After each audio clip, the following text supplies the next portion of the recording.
వేల మంది పోలీసులను పెట్టి కొడంగల్ శాసనసభ నియోజకవర్గంలో అర్ధరాత్రి నా ఇంటి తలుపులు బద్దలు కొట్టి పోలీస్ స్టేషన్లో నిర్బంధించి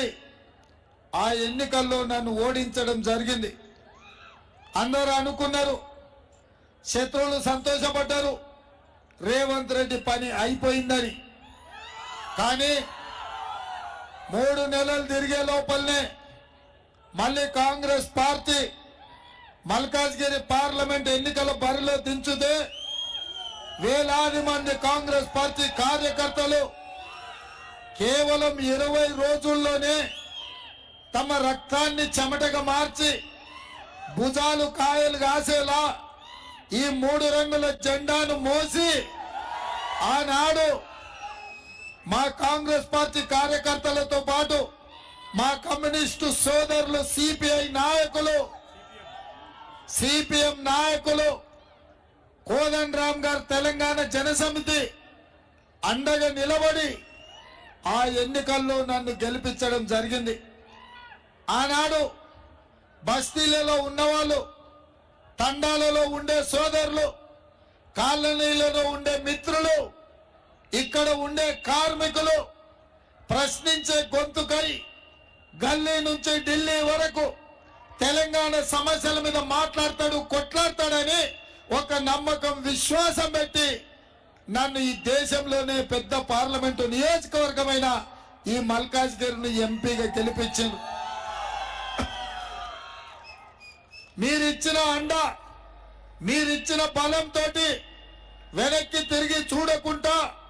ప్రశ్నించే గొంతుకై మన రాష్ట్ర సమస్యల్ని పార్లమెంటులో లేవనెత్తుతూ సోనియా గాంధీ గారి ఆశీర్వాదంతో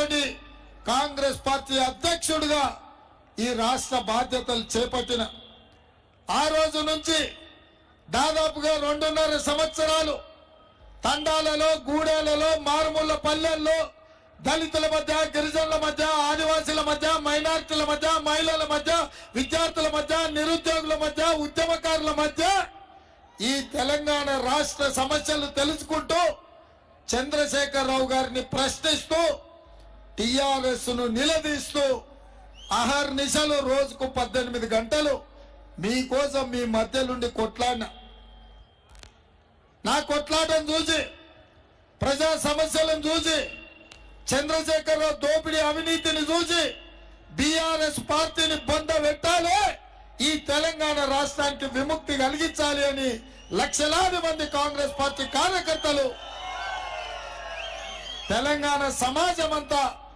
కదలి వచ్చి బీఆర్ఎస్ ను పొందబెట్టి కాంగ్రెస్ పార్టీని గెలిపించి ఇందిరమ్మ రాజ్యాన్ని తీసుకొచ్చింది. ఇవాళ వచ్చిన ప్రభుత్వంలో 100 రోజుల్లోనే ఇచ్చిన మాట ప్రకారం 6 గ్యారెంటీలలో 5 గ్యారెంటీలను అమలు చేసి మీ చేత శభాష్ అనిపించుకొని మా రేవంత్ అన్న మాట ఇస్తే మాట తప్పడు అని మీతో అనిపించుకునే పరిస్థితి వచ్చింది. అందుకే మా ఆడబిడ్డలకు ఆర్టీసీ బస్సుల్లో ఉచిత ప్రయాణం, మా అక్కలకు, మా పెద్దమ్మలకు 500 రూపాయలకే సిలిండర్ ఇంటి దగ్గర ఇచ్చే విధానం